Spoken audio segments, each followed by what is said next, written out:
calls it a strike to count on Taylor. Reyes fires, swinging a drive, deep left field. This is way back. Walk the ball. Chris Taylor.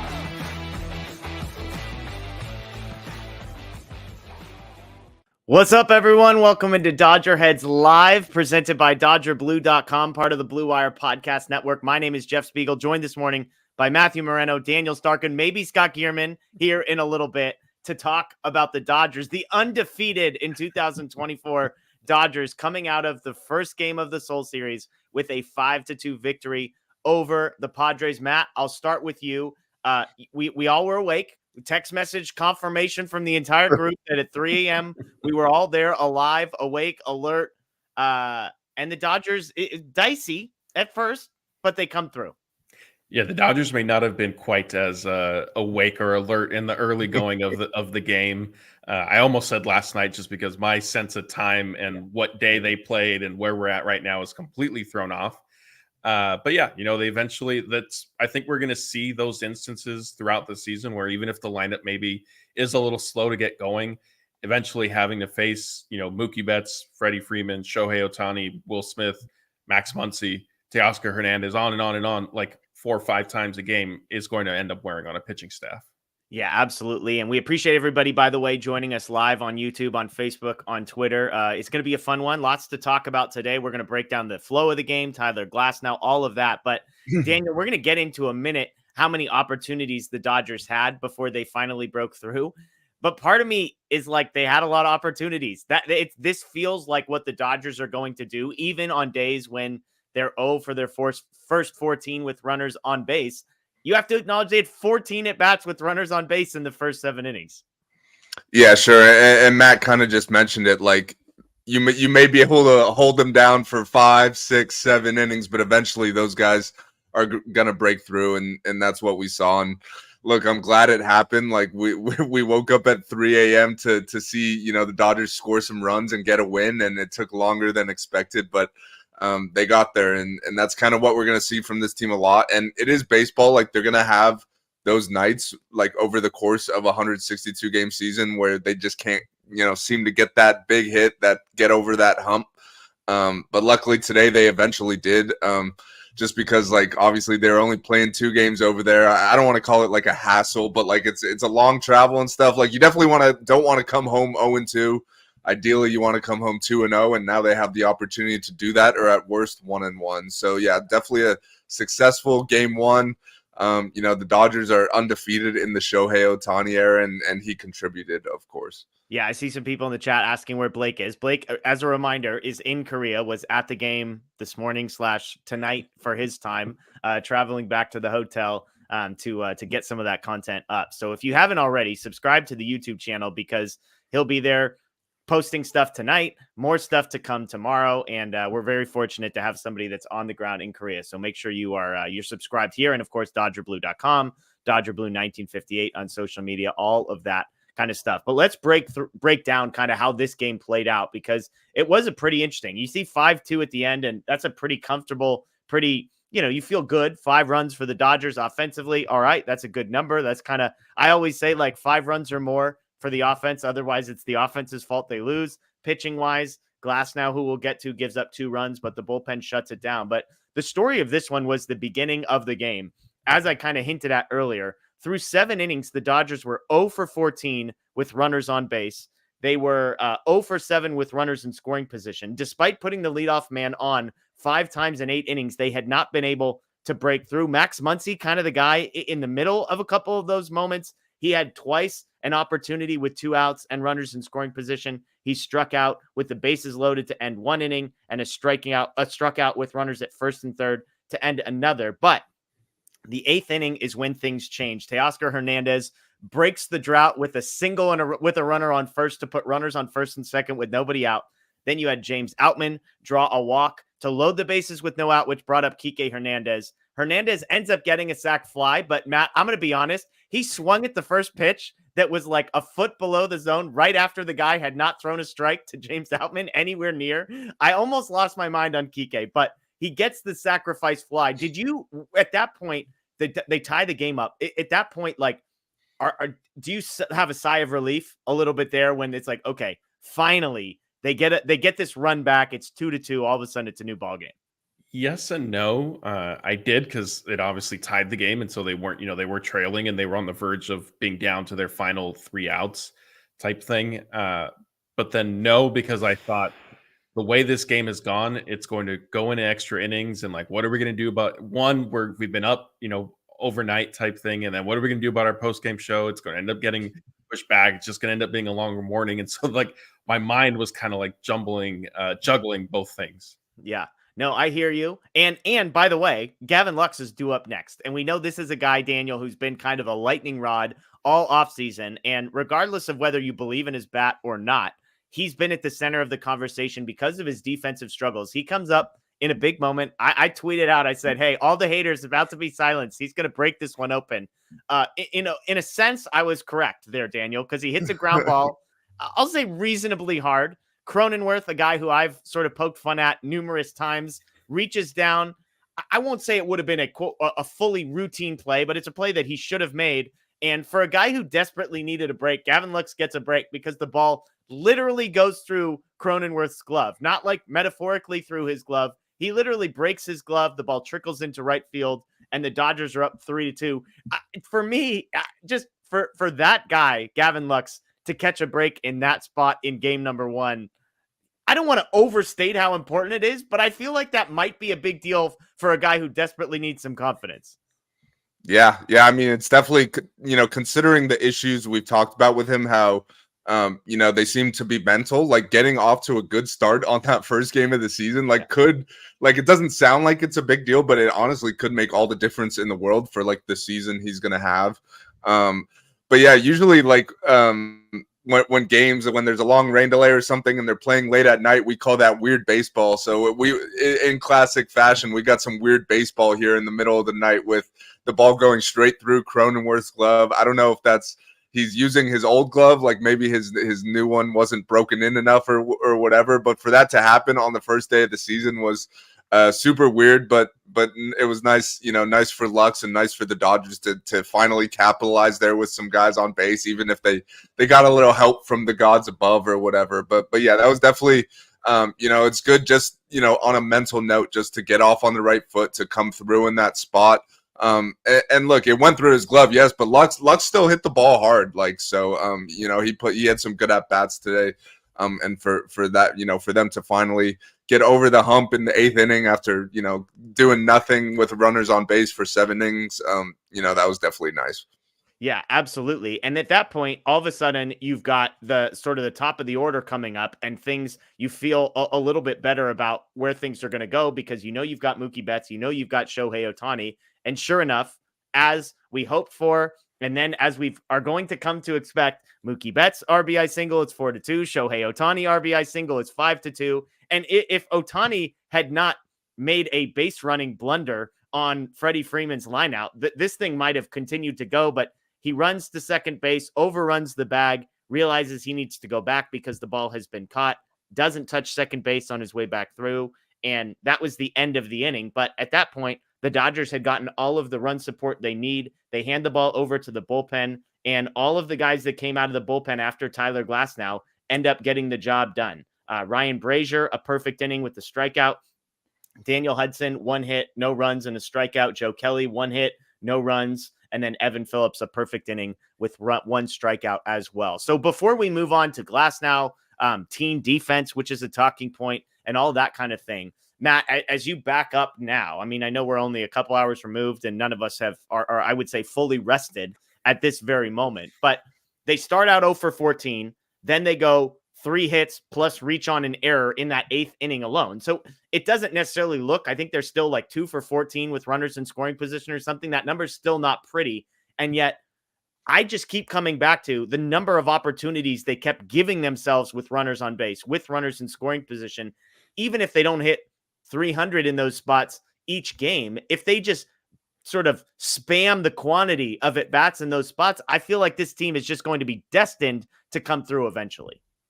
Yeah, that, and also, I mean, they did get a little bit of assist too with the walks. There was 7 of them, and I think 4 of them had a pitch timer violation. 9 walks. Oh, 9 walks. Yeah. So, and 4, I think it was either 4 or 5 ended up like, it wasn't the pitch timer that put the batter on base, but there was one during that plate appearance. And so that was kind of funny and strange to see. I mean, like Daniel said, it was, weird baseball type thing. And if we want to take, I know we're all Pac-12 football guys. So it was like Pac-12 after dark in baseball fashion. But yeah, and then to the Lux point, it's the argument we've always made with dating back to Cody Bellinger a few years ago, like at least put the ball in play to give yourself a shot. And so that was certainly helpful. And then, yes, Jeff, to the point you brought up, you keep putting guys on base. Eventually the Dodgers have enough talent that they're not necessarily, I don't think, going to go 2 for 14, in the majority of their games, probably not even 20% of them. I think there's enough talent there that these guys will really start to, find their rhythm. It is just the first game of the season. And as much as they did have spring training, like they've been out in South Korea for a week, it is an adjustment period for them. And so, I know that fans, as it was happening, were getting frustrated. It was a little ironic to me, as much as things had kind of changed. They sort of were staying the same, but like we said at the opening of the show, the lineup, you keep giving them enough opportunities at it, and eventually something's going to happen. Yeah, Daniel, I see some people in the chat mentioning something that you were texting us about. This stadium is kind of bizarre in that it's indoors. It's basically at sea level. And yet they kept talking about, like, Joe Davis is like, nobody's going to hit a home run to center field. And then a guy hits it out there. I'm like, it's 400 feet away. Like, there's tons of ballparks with a 400 feet away. Why won't the ball go anywhere? He kind of hinted that the ball just is dead in that environment because of the sea level, because of the dome. I don't know, but that was one piece of this, Daniel, that I wasn't expecting, was the impact that the stadium itself would have on the game. Yeah, agreed. And especially since the first time we saw the Dodgers in there a couple nights ago in that exhibition game, in the first inning, like Freddie Freeman launched the ball like 800 feet. So it was like, all right, like the ball's carrying here. Yeah. And then since then, we haven't really seen much of that. There were a few balls hit today that I thought at least were like, doubles off the wall or over the outfielder's head, or even potentially homers. And they were all pretty routine outs. There was even one, I think it was in the 8th inning against Joe Kelly, where the Padres hit one to center that I thought was out, and Outman wasn't even on the warning track. So definitely stadium's playing weird. And that likely contributed to the Dodgers, struggles with runners on base for the first 7 innings. But they only got one more game there, so let's just get the W and then get out of there and get back home at this point. Yeah, absolutely. Matt, thoughts on the stadium? I mean, it's funny because Mexico City, they go play internationally in Mexico City, and there's a billion runs, and then they come here and nobody can hit the ball out. Yeah, and I think if you want to, I know there's been speculation about the baseballs that MLB is using. Mm-hmm. Freddie Freeman's home run came on a NPB ball. Okay. Because the Dodgers have been using, in their exhibition games, they've been using MLB baseballs. That way the pitchers weren't going to have to worry about adjusting to that. And it went the other way for who they play in the second Team Korea, I believe it was, right? That they KBO, and I'm sorry, I said MPB. It's been a long night. Hey, trust me, there's great everybody at 8:15 in the morning for a live show. My apologies for slipping up there. The KBO baseball, maybe that one travels better than the MLB ball, which obviously the Padres and Dodgers are both using, and we saw today that it had no carry. I love it. Let's get into the baseball controversy immediately. I mean, we don't even have to wait till 2/3 of the way through the season to start asking questions about the MLB ball and consistency of whether the ball's flying, whether they're deadening the baseball. But to everybody's point, it was obvious as you're watching the game, like, holy smokes. And we'll talk about tomorrow. I've already bet the under for tomorrow's game because I'm like, if none of these guys are hitting any home runs in this ballpark with this baseball, then like scoring runs is going to be hard to find, I think. About that. So let's move on to Tyler Glasnow. Speaking of pitching, 5 innings, 2 hits, 2 earned runs, 4 walks, 3 strikeouts. The final line, he throws 77 pitches, 47 of those for strikes. Daniel, give me kind of a summary of your impressions of Tyler Glasnow's Dodgers debut. I mean, I'm sure nerves were involved here. Obviously, making an opening day start for his hometown team and in a different country, it's natural to get nervous. And he just didn't really have his best command today. Like, we're going to see him have way better command, and he's going to strike out, way more guys. He was bouncing every almost every breaking ball he threw. So we know the stuff is great, and that's, you know, evident by it's not like he was getting hit around. Like, it was more just issues with his command, you know, walking guys early in innings. So that, you know, they end up coming around to score. So but to get 5 out of it, you know, 5 innings out of him here was good. You know, to hold them to 2 runs on a day when your stuff is not at its best, your command is not at its best, is good. So overall, I'd say it was solid, not great by any means. Like, we're going to see a lot better outings from him. But for the first one, you know, you'll take the 5 innings and 2 runs, you know, all day. Yeah, 2 hits allowed as well. I mean, the 4 walks is the concerning part. And yet when the Padres walked 9, so I mean, that could be just early season rust, jitters. The umpire was not helping anybody out when it came to some strike calls. Yeah, that too. Yeah. I mean, he threw like a couple 98-mile-an-hour fastballs perfectly down and in that were clearly strikes, not even borderline. Like, the full circle is inside the box, and umpire not even flinching on those. But yeah, it was kind of an uneven performance early on. I was joking in the chat that I had under 15.5 outs for Glasnow, because I just was like, no way they're going to let him go past 5. And he was through 2 innings and like 21 pitches. I was like, oh, geez, this guy's really going to make me sweat this one out. Matt talked me off the ledge a little bit, said it's a lock under 15.5 outs. He was right, but it was uneven, I guess is the word that I would use, Matt. And I don't even mean that negatively, because it was the first game of the season. So to be expected that there might be a little rust, even though we've seen this guy pitch in spring training already. Yeah, I mean, I thought it was fine at the end of the day. You know, like Daniel said, it wasn't the best we're going to see from him. It wasn't necessarily the worst. The 4 walks maybe is what's most surprising, but there was certainly the pitch that was in the strike zone that was called, not even just for ball, but it was ball 4. So that literally was costly. Because then if you look at this, if it's 3 walks instead of 4, maybe you're feeling a little bit better. And, you know, Glasnow said in his post-game interview, which we do have up on our YouTube channel, that he didn't have a feel for his curveball throughout the entire start. And so he was basically relying on his slider, and that's kind of what he was trying to make do with throughout the outing. And, I mean, look, 5 innings, 2 runs, 2 hits, first one of the season. Dodgers weren't going to push him by any means, which was why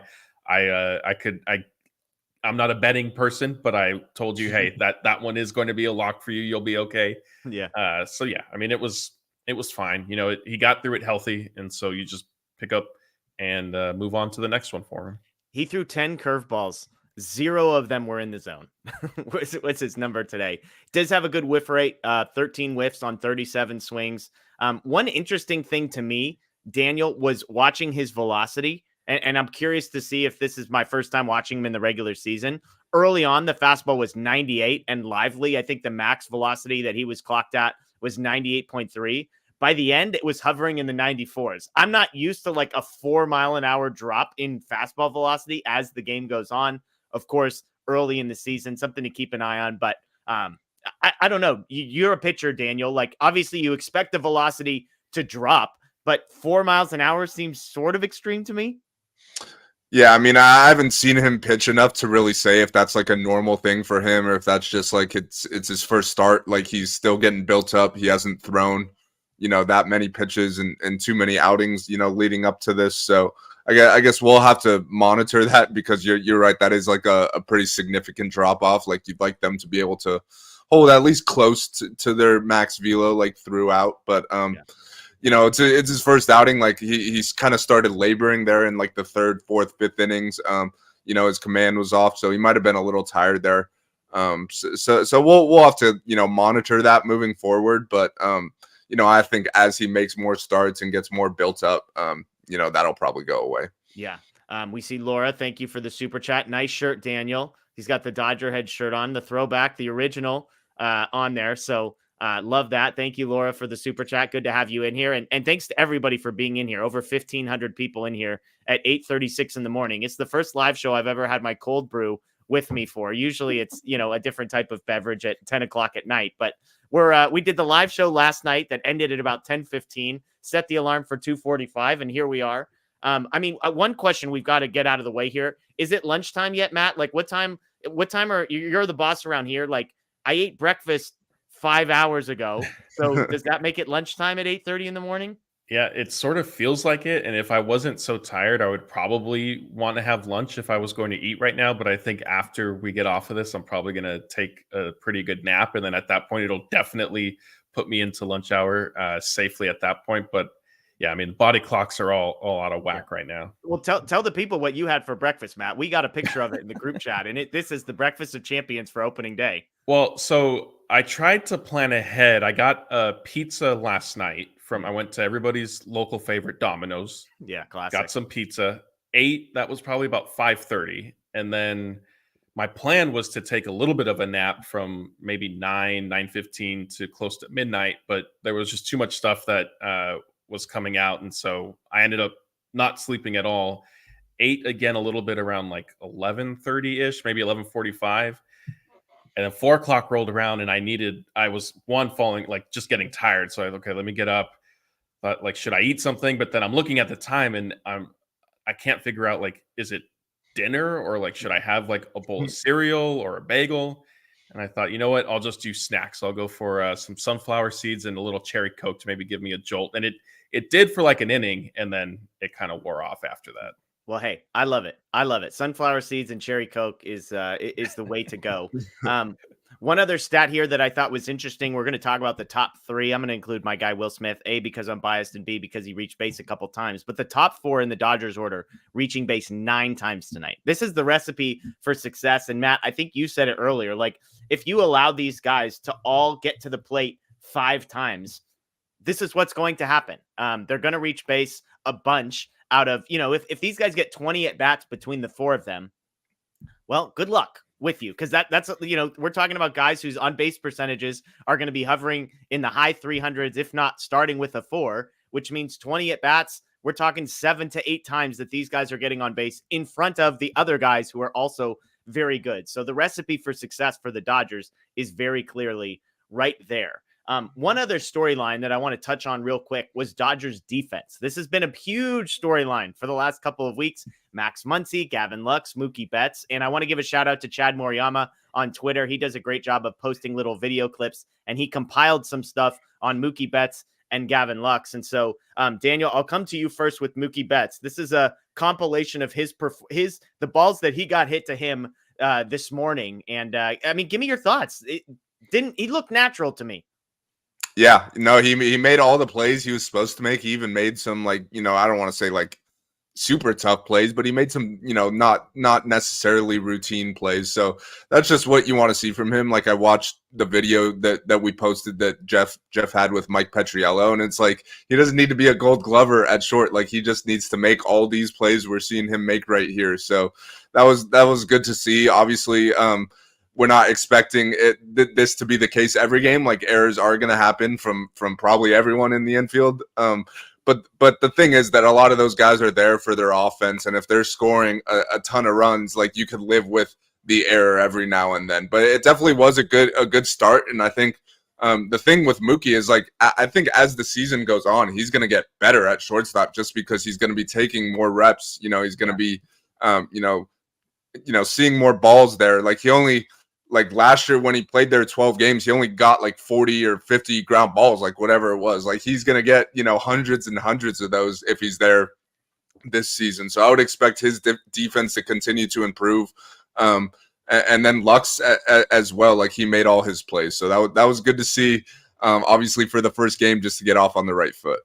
Yeah, Matt, it's this last one to me with Mookie. Like, this just looks like how a shortstop would make that specific play. When I watch those Mookie Betts highlights, it's just, that's what it's supposed to look like. That's what it does look like with Mookie Betts. I'll give you Gavin Lux, Matt. Here's the compilation of our guy Gavin Lux, and seems to be hitting Freddie in the chest at least a few times. Yeah, I mean, Lux is throwing air, like, the sidearm stuff is what sort of throws me for a loop a little bit. But hey, I think all things considered, that one was a quality throw. Like, I think it's clear that Gavin is, I don't know if maybe in his eyes, he's not necessarily more comfortable at second base, but he certainly plays that way. Yeah. And at the end of the day, I mean, this is going to be a little bit of a work in progress for him too. Whether he was going to be at second base or shortstop, he's coming off of a full year of not playing baseball. So there was going to be some sort of adjustment and needing to acclimate yourself to being out in the field again.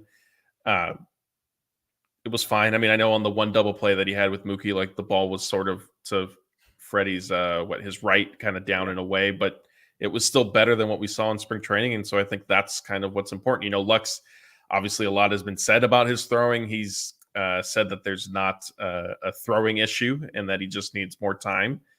And so, I mean, this sort of lends to that, right? Like he looks better than he did a week ago, than, 10 days ago. Yeah, again, it's this play right here that I think is the most impressive. He's charging. He's got to navigate second base, and then he throws a strike. He throws with conviction. He throws with confidence, and that's what I'm hoping to see from him more consistently. Look, the bar for Gavin Lux is not to be a Gold Glover. The bar is to just look competent, play the part, and yes, were all of those throws 100% exactly where you want him? No, but I don't think he bounced anything today, which is an improvement. He did have the one double play that was a little bit up the line, but it wasn't a crazy stretch from Freddie Freeman. So I'm just from I think we're just in a place where we're not going to nitpick on Gavin Lux. If he makes 4 or 5 plays, turns a double play, gets out of the way when Mookie Betts calls him off to catch a pop-up. Like, these are the victories, especially for a guy that offensively was able to contribute a little bit, even if it was ruled ultimately an error. And so we do have our guy Scott Gearman in the house. So, Scott, welcome. Good morning. Pumpkin spice latte fully consumed, ready to go this morning, or what? I'm on fumes. Nothing right now. No pumpkin spice. Yeah, no, I feel like I'm in the majority with everybody that we are just. I'll need a nap. I have to go inside and get my cold brew. But great W. How we doing, guys? Feeling good? It's hard to complain. Yeah, I mean, we talked about just the offense, the ability to create opportunities, even if they weren't able to necessarily cash them in right away. Yeah, absolutely. I was texting a couple of my buddies. I was like, man, I know people are just going to be like, same old Dodgers. Sure enough, all the main social media accounts, same old Dodgers, just trolling and going there. But things kept saying, baseball, a little bit of luck. Is Scott calling us out? Because we told me to respond, but I was such in a zone. I was a zombie. We're on 2 hours, and then I know I wasn't responding to anybody, just trying to watch the game and soak it all in, and maybe a little frustration there. Like, things are going on. You want it to click right, but it felt like they were just going to do it. I don't know about you, but it just felt like something was going to happen. Something's going to go wrong for the Padres. It's not that they don't look like a serious team, but it's just that roster just looks so different from where it's been in the years past. It just felt like I was more looking at that like, okay, this is a little bit different than what I've seen, that the Dodgers just were going to overwhelm them at some point. And that's just kind of how it went. So it was just a big sigh of relief that I didn't stay up till 5, 6 a.m. just so we can, watch them go do the normal offer with runners in scoring position. And they broke through, and some things, just a little bit of luck happens. That's ball. Yeah. Scott, I'll get your take on this. Geshmake, thank you for the super chat here. I'm expecting Ozzie Smith-like performances from Mookie Betts at short. You heard it here first. So there you go. Mookie is being compared to arguably the greatest defensive shortstop of all time. Flawless day today for Mookie. But, I mean, in all seriousness, Scott, we just showed highlights of Lux. We showed highlights of Mookie. I thought Max Muncy made a couple pretty good plays. He had one specifically where it was kind of hard hit to his left. He's got to get down for it. Good footwork, gets his body around and throws a strike. So it's one game. None of us are like making bold declarations that all these guys have figured it out. But for something that everybody acted like the world was falling apart, I mean, not only do they not make any errors, but I thought they weren't even really close to making any errors. The defense as a whole? Yeah. I'm talking infield specifically, like Muncy, Mookie, Gavin Lux, kind of the 3 guys that people had, I would say, reasonable questions about. Defense looks solid. And it's like a lot of what we've talked about in recent weeks, that, in defense, you don't notice it. It's not a topic of conversation. You just expect plays to be made. But when they aren't made, then it's the only thing you can talk about. That's what's going on with Gavin Lux, or was going on with Gavin Lux. We're not going to say he's back yet, but defense looks solid. A lot of routine plays in this game. Nothing. Or Mookie Betts made things look routine. That's the thing that I'm taking away. He's just a smooth sailor out there. He's just, that's how he is. Smooth operator. Wherever he's at, he makes things go. But he looks good. We'll get into that. Or if you already have, then I'm catching up on it. But Mookie Betts on a lot of plays, man, that's exactly who he is. He makes routine. He makes tough look routine. And when it's tough and it's routine, it looks smooth and he looks good and he sets people up. And it looks like you can tell the work he's done. He's really improved on a lot of his feeds. He's making great throws and he's got a cannon, and he's looking easy going at shortstop, even with something that, for a lot of guys, they don't have the arm to get that over there as easy as he does. Speaking of looking good, Scott, the chat is noticing that there's something growing on your face. And I'll say this, Mike Schilt's mustache might have been the worst mustache I've ever seen in the history of mustaches. If I had to see cutaways to that guy all season with that little thing growing on his lip, I'd have issues. At least you've got a full one going. We like it. The chat. I like it, Scotty. Okay, all right. We'll keep it there. We'll keep it going. Yeah, we'll keep it going. It doesn't matter what we think. The lady like it is the only question that you should be asking anybody. That's why it's here. That's why it's here. Shout out to you gentlemen. So we'll keep it that. I love it. Well, I mean, Matt, I'll come to you. Any other thoughts from this game? We kind of touched on the offense, struggling, figuring it out. We talked about Glasnow. Bullpen kind of does its job. I guess one thing I want to point out, Joe Kelly, his moment with Manny Machado was fantastic. Machado hits a ball back to Kelly. Kelly knocks it down, does the normal run it over to first base. And about 3 seconds after you're expecting him to have thrown it, he's just waiting until Machado is like 90% down the line before he tosses it over. That was a great moment. Anything else jump out to you, Matt? No, that was what I was going to bring up because I wanted to make sure we had a chance to talk about that. Obviously, there's Machado's well-documented history with running down the first base line or lack thereof. So I think, like you said, I think, Jeff, you tweeted, if it was anybody else, then it's probably nothing to think about. But because it's Joe Kelly, there's a very high probability that was certainly intentional. Yeah, absolutely. Daniel, anything else from you? I mean, we could talk a little bit about the bullpen. Daniel Hudson, nice to see him look competent. Ryan Brazier. I mean, it feels like these are the four guys they probably trust the most right now. Brazier, Hudson, Kelly, and Phillips. I wasn't surprised to see those four, necessarily in those order, but nice to see kind of a quick 4 innings from those guys, especially considering the Trinan news and the Gratterall news that we got yesterday. Yeah, no, I thought the bullpen was exceptional. I think they got a lot of quality arms down there. Like we've talked about this in the past. Like they might not have like a Josh Hader or Edwin Diaz, but Evan Phillips is pretty dang good as a closer, and B, they got like 5 or 6 other arms that are all like really trustworthy in high leverage type situations, and that's what we saw tonight. And like you said, like Trinan and Gratterall aren't even on the roster, so you think when you get back stateside, you'll get them as well. And we've seen what Kyle Hurt has done this spring. Even like guys like Michael Grove has looked really good this spring. So I think they got a lot of quality arms down there, which is good. Like it puts less pressure on the starters. Like they don't necessarily have to go as deep. And I think that's kind of going to be a theme all season. I think this bullpen is going to be, one of the strengths of this team, even if we're not going to talk about it necessarily as much as, the top of the lineup or Glasnow and Yamamoto and Bobby Miller. Like, it's not as sexy to talk about the bullpen, but I think they're going to get the job done this year. Yeah. Absolutely. Absolutely. Well, let's move on a little bit to game 2, another game tomorrow.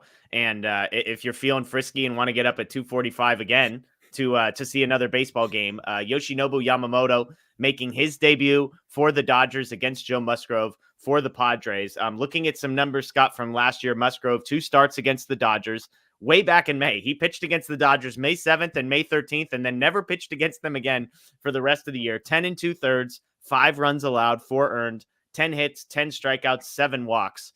Basically one pretty good start of 5 innings, no earned runs, and another 5 where he gave up 4 earned runs in that one. Historically, some good numbers for Dodgers hitters against Musgrove. Muncy and Freeman are both hitting 385. How's that for a batting average number for you, Matt? 385 against Musgrove in their career. Each of them have a home run. Will Smith, 278 batting average. Mookie Betts, 353 batting average. Ohtani 0 for 7 against Musgrove. So, but against Yu Darvish, all of these guys had bad numbers or had never faced him, basically with the exception of Freddie Freeman. So, Scott, as you look ahead to tomorrow, seeing what we just saw from the stadium, from these lineups, from the bullpens, how are you feeling? What are you looking forward to in this game? I'm looking forward, of course, seeing how, Yoshinobu pitches. I think that's kind of the only thing I'll be focused on. The offense, I expect to, with how they were today, this is going to be an incredibly frustrating lineup to pitch against. Like, they are patient. They have multiple different pockets of the order, which are incredibly intriguing. You've got, top half, of course, bottom, then you go towards the middle, a lot of thump there. And then towards the bottom, if they're going to be pesky, it's interesting. So I like breaking up the lineup into thirds, and I enjoy the fact that they all can do something different. So looking ahead tomorrow, seeing how they work Joe Musgrove, another veteran pitcher, just like you said. I remember that last start he had against them. But if he's not able to get ahead on these Dodger hitters, they're going to be patient. They're going to make him pay. But that ballpark, nothing's flying there. We saw multiple things where it looked like it's like, oh, gone. And it just dies. So, we kind of steinered ourselves probably on a ton. Will Smith in the first inning. I thought he crushed that ball in the first inning. Me too. Freddie Freeman's I thought was walloped, and it went absolutely nowhere. I was like, that looks tailor made, like it's bleachers. So Ohtani thought so too. Yes, he just started running. And then he hits one 119 miles an hour foul, and that's okay. So we'll see how the stadium does. There's a couple different storylines there, but I think all eyes have to be on Yamamoto. How if they're going to respect his fastball, is he going to be able to get swing and miss on his secondary stuff? He should. He's going to have the best splitter in the league. But will they respect his fastball? Is he going to locate it at the top of the zone? So I think all eyes have to be on Yamamoto. For me, that's tier one. And then from there on, everything else. Yeah, Matt, look, Craig in the chat is ruining my day already by telling me he thinks Austin Barnes is going to catch Yamamoto tomorrow because he's been catching him. Matt, please tell me in a 2-game series with 10 days off that we're not seeing Austin Barnes tomorrow. Please tell me. Yeah, well, it's not a full 10 days because they do have the Freeway Series games that they're going to be playing. Austin Barnes games, you mean? No, but I do agree. I think Will Smith will be catching tomorrow. I'd be surprised if it's Austin Barnes just because I don't know, like, it is just 2 games. And yes, at that point, you can give Will Smith off, Friday, Saturday, even Sunday if you needed to when the Freeway Series does start. Yeah. So, I mean, I because of how things have been, I guess I can't be fully surprised, but it's not necessarily something I'm anticipating. Okay, good. Okay, I just need you to tell me that. I need you to talk me off the ledge because here I am. We win 5-2. We're all tired, and Craig's in the chat telling me that he thinks Barnes, and I'm thinking, shoot, Barnes has been catching Yamamoto a bunch during the spring. So, okay, that's good to know. Matt, I'll stay with you. Yamamoto, one thing that's interesting to me, we know that arguably his greatest trait is his command, his control, and it's been in spurts. There have been moments of brilliance in the spring, and there's been moments where he seems to maybe lose it a tiny bit. We just saw a game in which Glasnow couldn't find his command. The Padres walked the Dodgers 9 times. How do you think that plays out? Like, which do you think wins? Do you think it's the rust and a little bit of sort of chaotic wildness that we saw from pitchers today? Or do you think Yamamoto's command shines through and he's able to keep the ball in the strike zone? Both? Is that an option? Sure. Hey, just in honor of some people, go for it. If Yamamoto can stay out of the stretch, I think we'll avoid maybe some of the trouble that we saw in spring training. That's when he seemed to struggle a little bit. And he did say he was interviewed before the opening day game today, and he was asked about his spring training starts because the first one, obviously, we all remember was impressive and he dominated, and then the next 2 after that were a little bit subpar, although he did have a strong start to either the second or third one, and then things got a little bumpy. I forgot which team they were facing, but they seemingly changed their approach and were just swinging at first pitch every single time.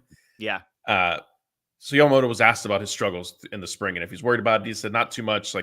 He was able to try different things and make some adjustments, so he's not really worried about the numbers. So I think that really will end up being the biggest factor into how he pitches tomorrow. Will be whatever, there was the pitch tipping potential issue. And so it seemed like he was adjusting what he was doing with his hands and delivery and stuff like that after. So if he's found a new delivery, if you will, or a new hand placement that he's comfortable with, I think he'll be fine tomorrow. If that is something he's still sort of working through, which I think is reasonable to expect if you've pitched a certain way your entire career, and now all of a sudden in a 2-3 week span, you're having to change it, you're probably not going to be comfortable with it right away. Yeah. So where he is in that process, which he didn't divulge, and I wouldn't necessarily expect him to come out and say yeah, I'm still trying to figure out how to not tip pitches. I think will sort of dictate how things go for him. Blake in the chat, by the way, saying 60% chance that we see Barnes tomorrow. The only positive there is I get my $10 from Scott on Austin Barnes not getting a hit in first at bat. That's the only positive. When I go to Vegas, I could use the extra $10, Scott. So that's the one net positive of if Barnesy's in the lineup tomorrow. Yeah, I was gonna say, I was just like, the only thing that'll come to a head is that our little bet, we'll figure it out, and then you'll have to see as Austin Barnes flares one into center field, and I'm sitting in my house just like that. What is Austin Barnes warning track power? How does that translate to the dome in South Korea? Are those bloopers? Stop. If he goes warning track power there, then he's hitting 460-foot bombs there in LA. That'd be insane. What you guys aren't taking into account is MLB was watching today. They saw what happened. They know that all eyes are on these games out there. The juiced balls are going to be in play tomorrow. On their way. And Barnesy's going to give one a ride, and it's gone. Let's go. He's going to 2017 DS off Greinke. He's going to missile one. I thought Matt was about to remind me that he had whatever, like the furthest hit home run by the Dodgers or the hardest hit ball or something. So yeah, I think it was the furthest home run. I don't know if that was last season or 2 years ago, maybe now at this point. All his home runs blurred together for me, so it's hard for me to keep track. Daniel, what are you looking forward to tomorrow? Well, first of all, on Barnesy, I don't know if juice balls would necessarily help him, just because then those bloopers would wind up hanging up a little bit too much and go right to the left fielder. So I don't know if that's a good thing for Barnesy. But yeah, as far as what I'm looking for, I agree with Scott. Like, it's all eyes on Yamamoto. We expect, there to be some nerves, obviously, in his first major league start in a different country. So there will be some nerves involved, and usually when there is nerves involved, like it could mess with their command, and that's supposed to be a strength of Yamamoto's. So we'll kind of see how that plays out. He's a different pitcher than Glasnow, and like when we saw today with Glasnow, like his command was off. He's like spiking curveballs in the dirt left and right. Like when Yamamoto's command is off, he's going to be missing in the middle of the plate as opposed to off the plate. So that could lead to him getting hit at times. So we're going to have to see, how that is, how the nerves could potentially affect that. But I think Scotty mentioned this a little while ago. Like I was pretty underwhelmed by that Padres lineup, honestly. Like, outside of Tatis and Machado, like there's not a whole lot of length there. Like I think they had Profar batting sixth, and then they had like Tyler Wade, who they just got like off waivers or a minor league deal, was in the lineup, and he actually got a couple hits or a hit and a walk, credit to him. But not a whole lot of length in that Padres lineup. Like definitely not what it used to be when they had Soto and some of the other guys they had. So it should be a nice little landing spot for Yamamoto, and hopefully they do bring out the juice balls, and the Dodgers could just give him like 5 or 6 runs of support to kind of help ease those nerves. But I'm expecting a good debut out of him. Obviously they'd love to come home 2-0, just to make it kind of worth it, all the travel and messing up your mental clocks and timing and such. So it would be nice to come back 2-0, and for a guy like Yoshinobu, who signed this huge contract just to kind of go out and prove in the first start, like, hey, I'm worth all that. Matt, we've come a long way. There wasn't even a no disrespect to the Padres, but I'm not impressed. It was just I'm just not impressed by these guys. It's just the disrespect to our guy Cronenworth and some of these other guys. By the way, Matt, maybe you know the answer, or if anybody else, like, maybe I'm missing something very obvious. Why is Machado DHing? Like, Wade played well at third, but he had off-season surgery on his elbow, so he's not. I don't know when he'll be cleared to throw, but I know he's not cleared yet. Okay, that makes sense. But yeah. Anyways, fascinating. Okay, rapid fire, real quick. Looking at some. Oh, go ahead, Matt. I think we do need to give the Padres credit for fielding a team of shortstops, basically. True. No, I keep saying it. I just love that they paid them all like shortstops before moving them off. They weren't like, hey, we're actually signing you to be a second baseman. We're going to pay you like it. It's like, we're going to pay you like you're an elite player at the most important position on the diamond and then move you off of it. It's amazing. Even their top, we were joking last night, even their top prospect is now a center fielder who came up as a shortstop. And look, he seems pretty good. Center field's an important position, but it's amazing stuff. Just to add on to that, I think the funniest part of all that is the guy that they do have playing short is on an expiring contract. So if they don't sign him to a long-term deal, Ha-Seong Kim, they're going to have to figure out who's moving back to short next year. So that'll be interesting for sure. No, Anthony and I talked about that because, there was a quote from Bogarts when he got signed, like, hey, are you expecting to play shortstop? And he's like, of course I am, and then it's like a year later, they've moved him to put Kim there, who's better defensively, like who's the right guy to be there. But yeah, what do? A year from now, does Bogarts get moved back to shortstop? What a mess. So I love it. Real quick, we were joking about the juice balls and all that. I already mentioned the total on this game for tomorrow is 8.5 total runs. So we'll just rapid fire this one. Daniel, I'll start with you. Are you taking the over or the under 8.5 runs scored tomorrow? I'll take the over on that. I think we're going to see more offense, specifically from the Dodgers. I think we could see kind of an explosion offensively, a couple home runs early off Musgrove, and then just kind of ride it from there. So I'll say over. Scott, over under 8.5. I'll say over. I'll say over as well. A lot of the same reasons on offense. Too many opportunities today. Again, I expect them to really work counts again. I'm not very impressed with the bullpen from the Padres. So if they'll chip away Musgrove, if he gets in a groove, he's able to roll. So if that happens, so be it. But I expect them to, regardless, they'll get something off the bullpen. But Yamamoto, we'll see. I'm not going to put any target on him that he's going to get hit. But if he does leave one, then maybe he gives up a shot. But over slightly. Matt, last one. Well, everybody that's been with us for a while, and especially since 2021, remembers that I like to bring balance to our shows. I thought I was going to be the outlier by saying over, but since Scott and Daniel both went over, I'll take the under, just so for argument's sake, and we could say, hey, we had all our bases covered.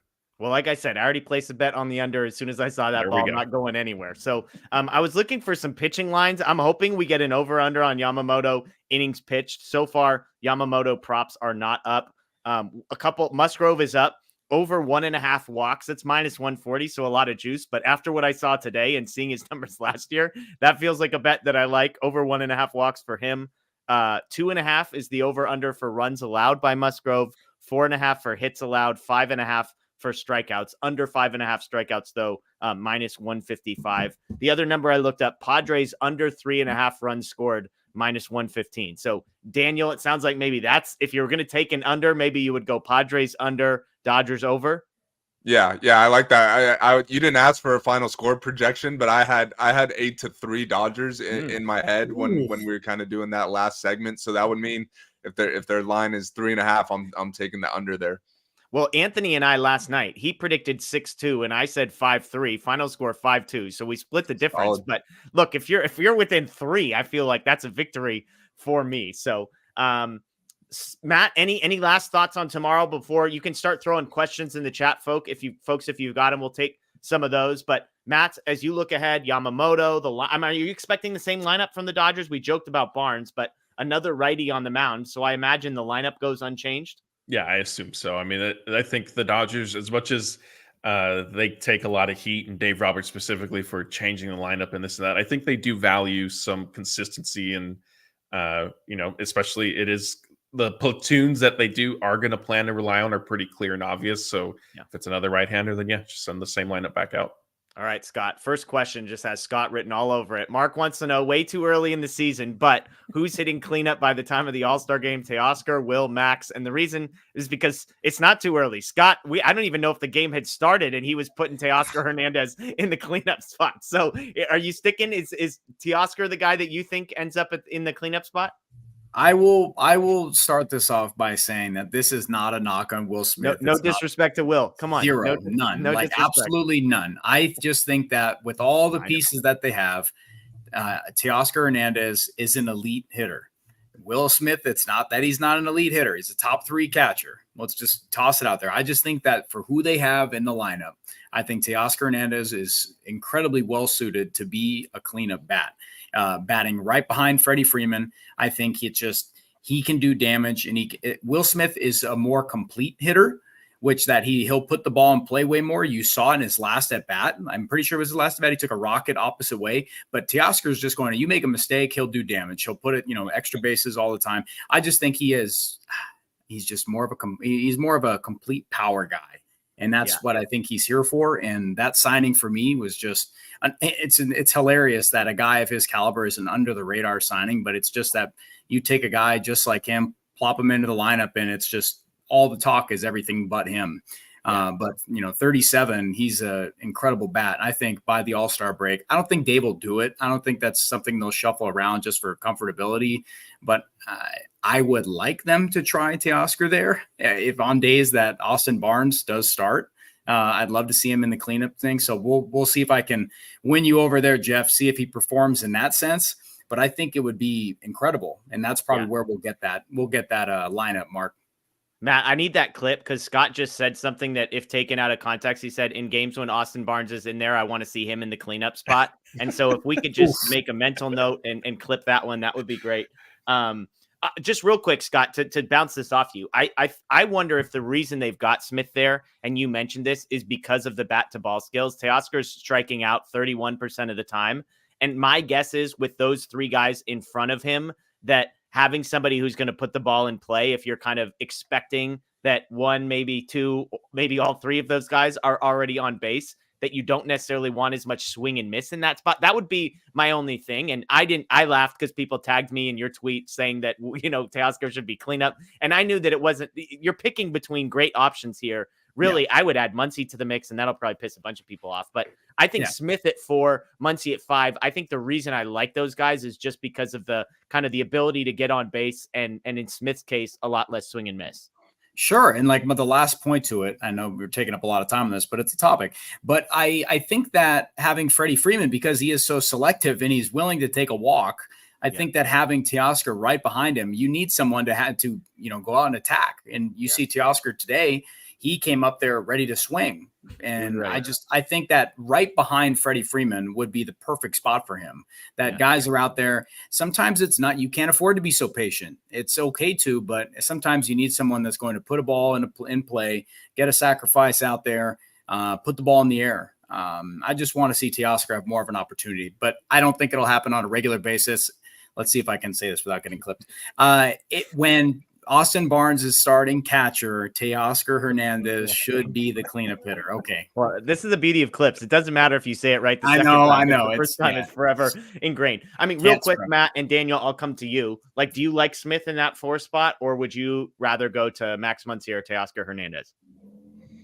The thing for me is, like, now that they put Will in the 4 spot, like, I'm not going to demote him like this early in the season. And I know, like you guys were talking about, like, it's 2 great options. So, like, it's not really a demotion, but like some guys, might look at it that way, and it could mess up their confidence. So for me personally, like at the start of the season, I would have had Teoscar there for all the reasons that Scott said. Like, I think he's just kind of an RBI machine, and he's a guy you want up there with guys on base. But I think now that now that you put Will in there to start, I think you stick with him. See what kind of start he gets off to the season, because if he gets off to a similar start like last season, then he's producing in that spot and all as well. And you got an even more dangerous bat in the 6 hole with Teoscar. So I think at this point we leave it alone, see how it goes. Like, if they're scoring 5, 6, 7, 8 runs a game, then who cares at that point.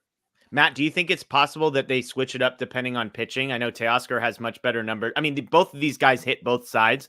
Teoscar is better against lefties. And Will Smith actually had better numbers against righties last year. So do you think they mess with it that way, or do you think it's just kind of an everyday sort of a deal?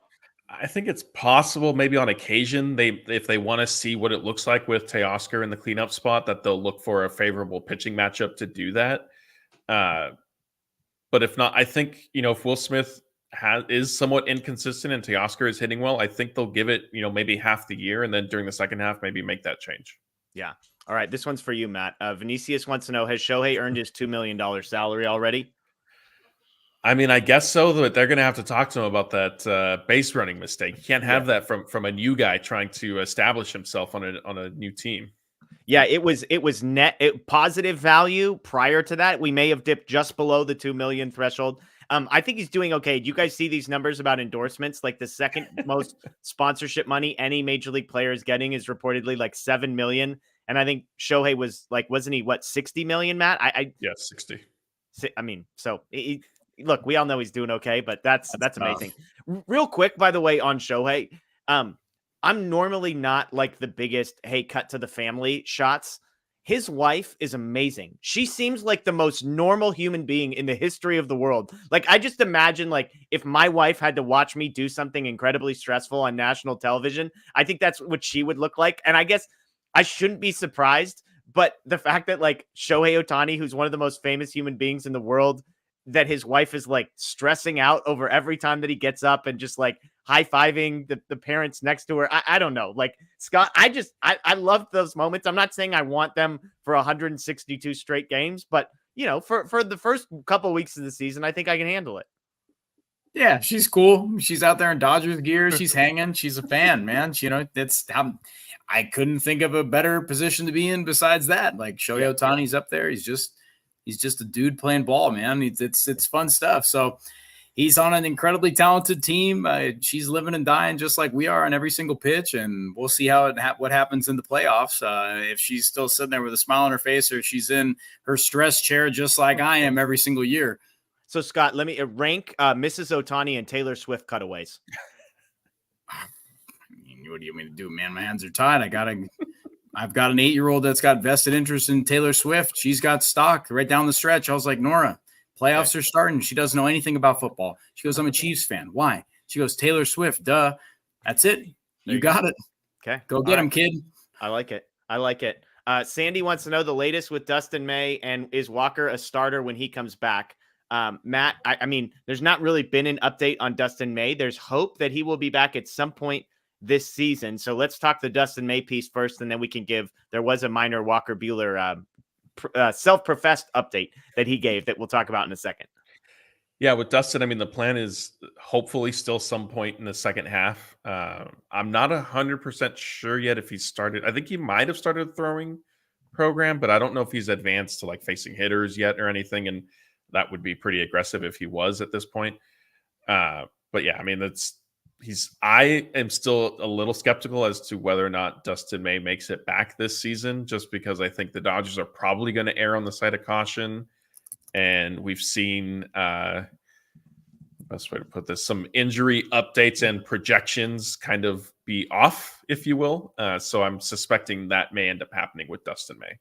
Got it. I just learned that FAU's coach is named Dusty May. I was searching Dustin May and he kept popping up. I'm like, what are they talking about? North Texas. So there you go. Dusty, apparently, a different one. Daniel, you've been on this corner. I'll give you the Walker Buehler update. Says he's touching 97.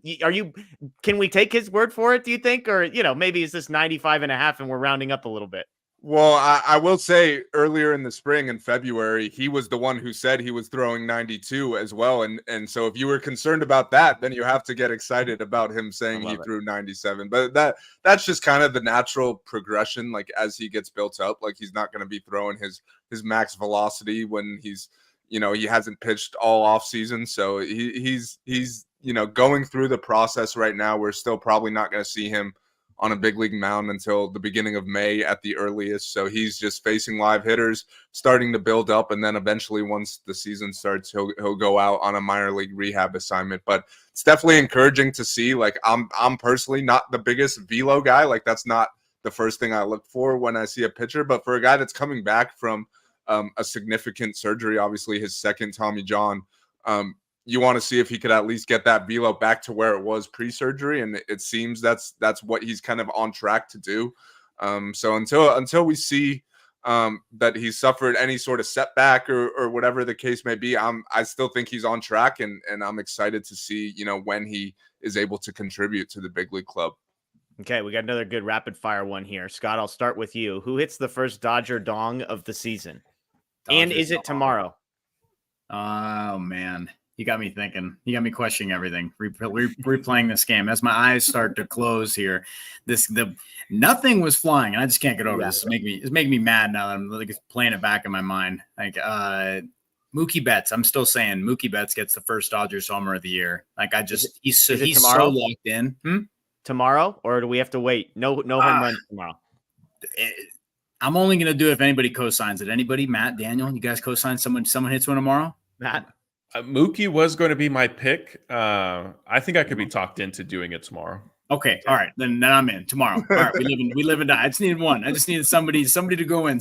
I'll order the fries if somebody splits them with me. Like that's like, so tomorrow. All right. We're getting 4-1 money. 4-1 money on Mookie to hit a home run tomorrow. 4-1 money. I mean, yeah, I'm taking that tomorrow. Austin Barnes gets a hit tomorrow, first at bat. Book it. Let's see.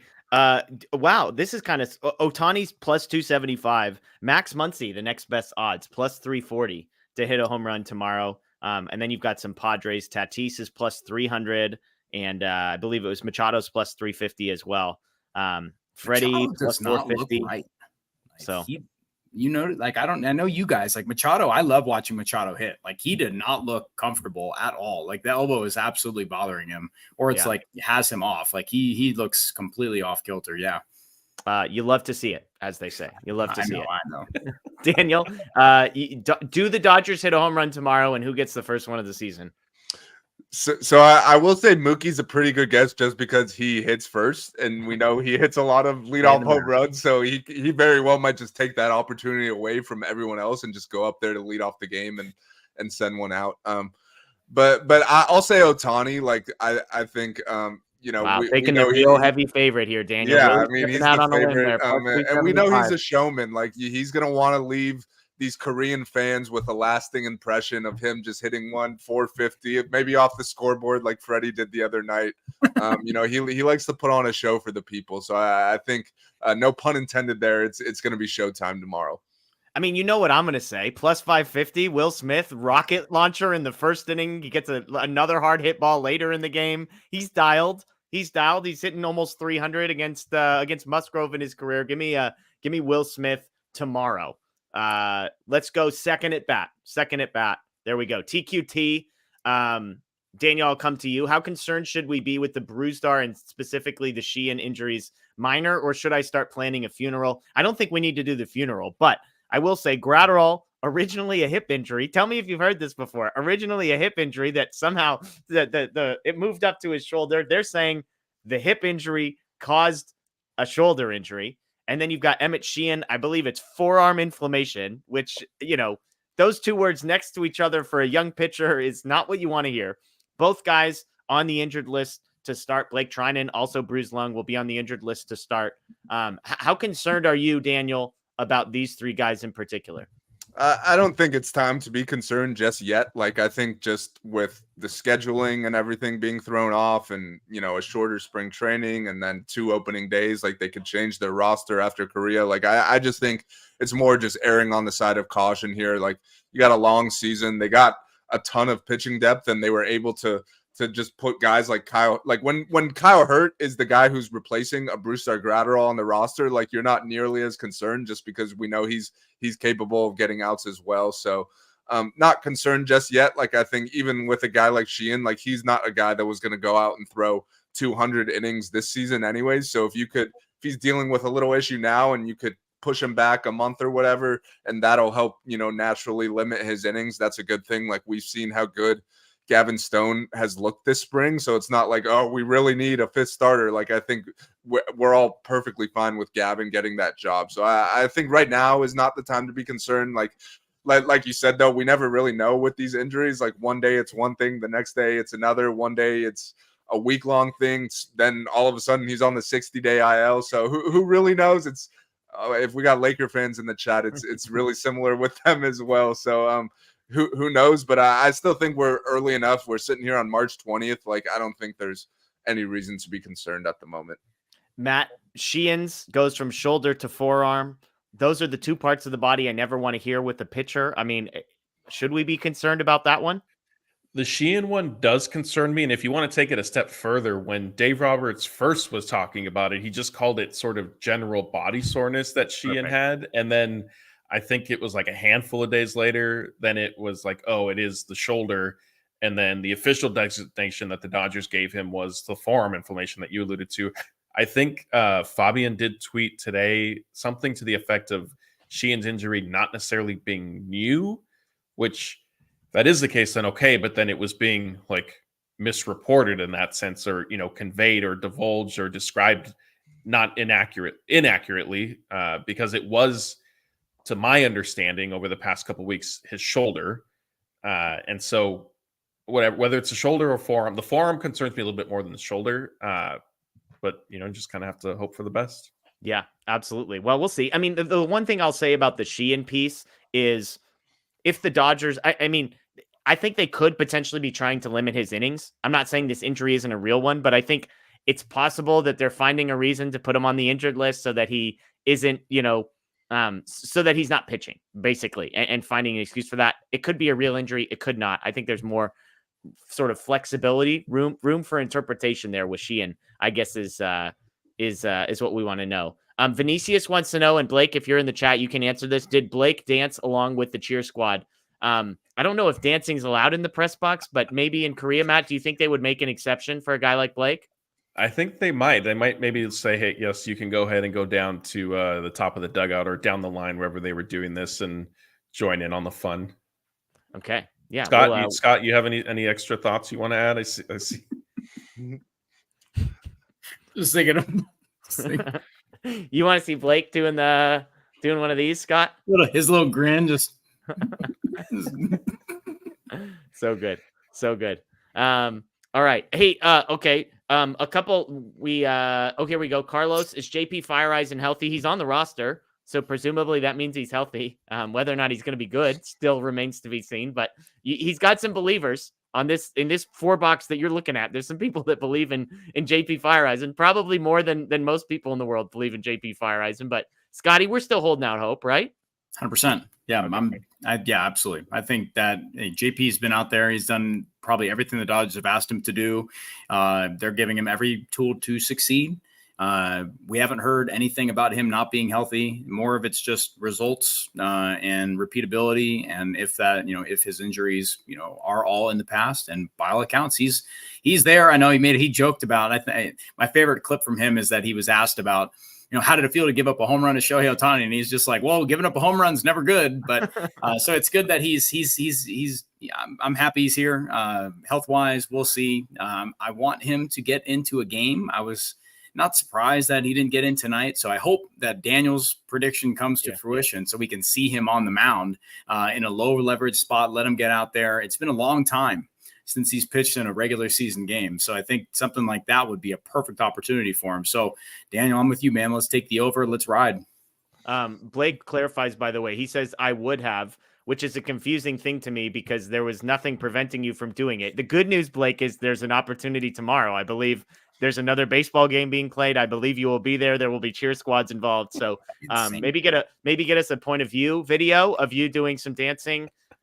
Bonus points if we can get you up on the dugout. Okay, that's all I'm going to say. Blake wants to know, question, who's the most cooked out of all of us? Matt, is this an acceptable question? It's like normal hours for him over there. I set my alarm for 2:45 a.m.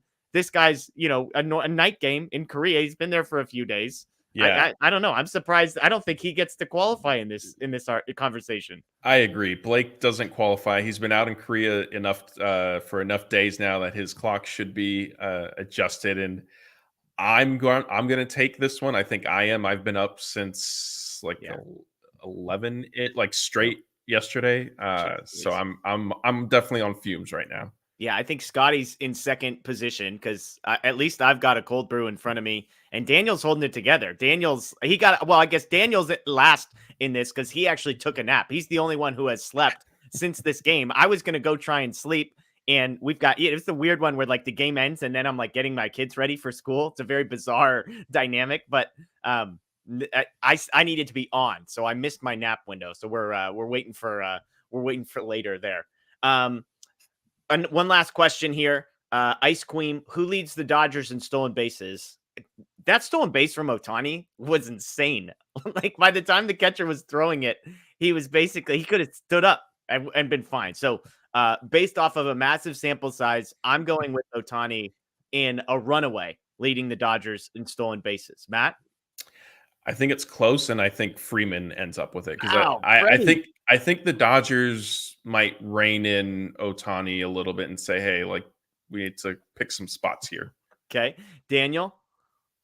I actually think it's the opposite of that. I think he's not pitching, so they're going to let him kind of run loose. I think it's Ohtani as well, and he's off to a good start. He's got one today. I actually placed a bet on him. His line was 18.5 stolen bases. So I threw some money on the over on that. I think he's going to run, and especially in that 2 spot. But also, I think Mookie kind of got a little screwed out of a stolen base today. Like, I get that there was umpire interference there, but how is that Mookie's fault? And he had the base stolen like easily. So I didn't like that one, and that was kind of the start of a rough day for the umpire overall, like we were talking about. Yeah, absolutely a weird one. Scott, Ohtani, Mookie, Freddie, who you got? Austin Ohtani. Barnes. It's time. You can't do this. You're picking on me. I'm so tired. I can't stop smiling. It's got to be Ohtani. Yeah, I think so. I'm with you on the hammer on the over. I wish I could have piggybacked that one, but Freddie Freeman, Matt, I like let it him last year. I like this. That's why I think it'll be close. Like, I don't think Freeman's going to end up at like 30, but 20, somewhere in the neighborhood of 25-ish. And so I think he'll end up being close. I think all those guys are kind of going to be like in the low 20s. And I think James Outman deserves to have his name thrown in the hat as well. He was right around 20 last year. So, he should be in that mix. I think they could have like 3 or 4 guys in like the 18 to 25 range. So it's honestly going to be a fun race to see who kind of takes that lead. Yeah, I mean, Outman had. Yeah. Go ahead. You're good. I was just going to say that get Ohtani getting on base, like having the understanding that he's got protection behind him. Like, it's okay to pass the buck sometimes. Like, he'll probably take a walk. He'll, slap a, hit to left field, get on base. We'll see a little bit more running. I'm just saying, putting that out there. He didn't have any protection over in Anaheim. Yeah, I got pissed because when Daniel said over 18.5, I loved it. I looked it up. It's still on the board at 19.5. So minus 135, but he's already got one in the books. Like, I will be pounding as soon as this show ends because I love the over on Ohtani stolen bases. One other name, Gavin Lux. I mean, if he plays a full season, yeah, that's true. He's got some speed. And I could see, on one hand, you might say, well, you don't want to be running into outs in the 9 spot. The flip side to that is he has the speed. The pitcher is going to be so obsessed with focusing on Mookie Betts or focusing on Shohei Ohtani that maybe it gives him a little bit more opportunity to run. So I think Outman's a great call. Lux is a great call just as a guy who could be in the mix. Freddie Freeman, Mookie Betts, Shohei Ohtani. Obviously, those are the 5 guys that are in the mix. So, all right. Hey, Scott, well, I got to ask one breakfast question because we didn't get your answer on this. There was a poll. I put up the poll. I said I was making myself toast. And I have an obvious answer in my head of if you're making toast, what kind of toast are you making? I got criticism for suggesting anything other than sourdough toast was acceptable, which is what I would pick and what I had for breakfast. There was a rumor that was floated by a friend of yours that you're more of a whole wheat guy than sourdough. Can you confirm or deny those reports? Who are your sources? I mean, but yeah, I mean, they're correct, but I mean, they're correct. Yeah, absolutely. Not a big toast guy though. I'm a big avocado toast guy, but even on that, I'll go with a nice whole wheat. Yeah. I'll say that. I don't know if avocado toast with sourdough would be the move, but Blake was the one who said it. He said Scott, I'm guessing, is a whole wheat guy, and it kind of fit. So I just wanted to check. Laura, by the way, Dave's Killer Bread. You a Dave's Killer Bread guy, Scott? You ever tried that? Yeah, it's good stuff. It's always in the house in some form, like bagels or whichever. Yeah, they're branching out. Yeah, 10 out of 10. Highly recommend. I have one other breakfast question for you guys because I tried to send this in the chat and it totally bombed and I had to repost it. But does ketchup belong on eggs? Was the question. And Matt, I'll let you go first. Does ketchup belong on eggs? When I was a kid, I did it a little bit with scrambled eggs, but not since then. And now thinking back on it, like I wouldn't bring myself to doing it anymore. Daniel? Absolutely not. No. Yeah, Daniel's the adult. Daniel's the adult in the room. There's no chance. Scotty? Ketchup on eggs? Oh, please. I'm a big Valentina's hot sauce guy, man. Like, okay. That's fine. That's an acceptable answer. Douse it in there. It's some Tapatio, man. Yeah, talk to me. Yeah, absolutely. No ketchup though, just to confirm. I'm not going to say that if it's there, it's not my first thing, but if it's like, if it's like hash browns are there and it all gets mixed up, I'm not upset. I'm not going to be like, ew, it's touching and then like push it off to the side. But Blake, man, don't send that, dude. Come on. I just love, Scott, that you refuse to answer the question. You're like, no, I love hot sauce. It's like, wait, do you like ketchup on your eggs? And it's like, well, I mean, like if I dump it on my hash browns and a little bit gets on the eggs too, I'm not going to hate it. I'm not going to hate it if it's there, but I'm not like first grab, like, oh, hot sauce, ketchup, like that's too much. No. Yeah. I don't know. I won't like throw a fit if it touches it. But you haven't answered. Do you actively take ketchup and put it on your eggs? It sounds like yes, honestly. Yeah. It sounds like he gets his whole wheat toast. No. He gets some eggs. He gets some ketchup and just. I don't remember the last time I've just ordered eggs without like hash browns or something. That's to answer the question fully. So yes, ketchup goes on his eggs. Yeah, perfect. Sure. Yeah, it's a hard pass for me. I've never understood it. Now I will say, like, I've come around on, like, I like tomatoes, like pico de gallo with eggs. I like in a breakfast burrito or something like that. There are omelets with tomatoes. So I understand it feels a little hypocritical to say hard pass on ketchup while I'm putting other tomato things in and on, but I can't get there. I can't get there with ketchup on my eggs. So I'm glad we got that out of the way. And Blake, as on brand as humanly possible, with, of course, only eating eggs with ketchup on it is amazing. So good stuff there. Matt, anything we're missing? Anything else we need to touch on here? I don't think so. Just, I mean, I know you'll promote our channel and everything we need, but we do have more content coming from Blake. There is obviously the discussion as to whether or not he would do some dugout dancing. And I know that he did record some of the chants and drumming and stuff like that, which people seem to have a big interest in. Okay, we have one last question for Scott. Blake wants to know which Dodger would be the best Girl Scout cookie salesperson outside of Walmart. It's very detailed. Bruisdar? You're saying Bruisdar? And Bruisdar, very likable guy, very approachable person. Big teddy bear. He'll walk up, sell me 8 boxes, and I only wanted 1. Yeah. I was going to say like a guy like Outman, just an approachable, everyman, good-looking guy, Glasnow maybe, surfer kind of vibes. So, there you go. That was a question, Blake. Thank you for Jeff. What's that? Laura said Jeff. Yeah. Oh, yeah. I would not be. I can assure you. I was a Boy Scout, not a Girl Scout, though. Believe it or not. Shocking, I know, to all of our fans. So, well, folks, thanks for joining us on this. We had 2,400 people in here. That's amazing. That's probably our biggest show. One of our biggest shows we've ever done. Definitely a post-game show. No, this does not mean we're planning more 3 a.m. games with 8:15 post-game shows, but we appreciate all of you for joining us. Tons of content, as always, still coming throughout the week. Blake is still in Korea. We'll be there for tomorrow's game. TBD, it sounds like on a post-game show. I don't know if we're going to be able to rally it with some conflicting schedules, but we will have content throughout the rest of the week. Of course, a live show again on Sunday night, and then more content even when we get back from Korea and we're back to exhibition games. We'll be back to our normal routine. So that is Matthew Moreno. That is Daniel Starkand. That is Scott Gearman. I am Jeff Spiegel. Thank you, everyone, for joining us. If you're new, please subscribe, ring the notification bell. Check out our podcast, Dodger Heads, on Apple, Spotify, and Google. And, of course, check out DodgerBlue.com for a full game recap, all sorts of information on everything that is happening involving the Dodgers. Dodgers win 5-3. They're 1-0, first place in the National League West, first place in the National League, undefeated. Will they ever give up first place? We'll see. We'll find out tomorrow if they move into a tie for first place or extend their lead. But enjoy the rest of your day, everyone. And as always, go Dodgers.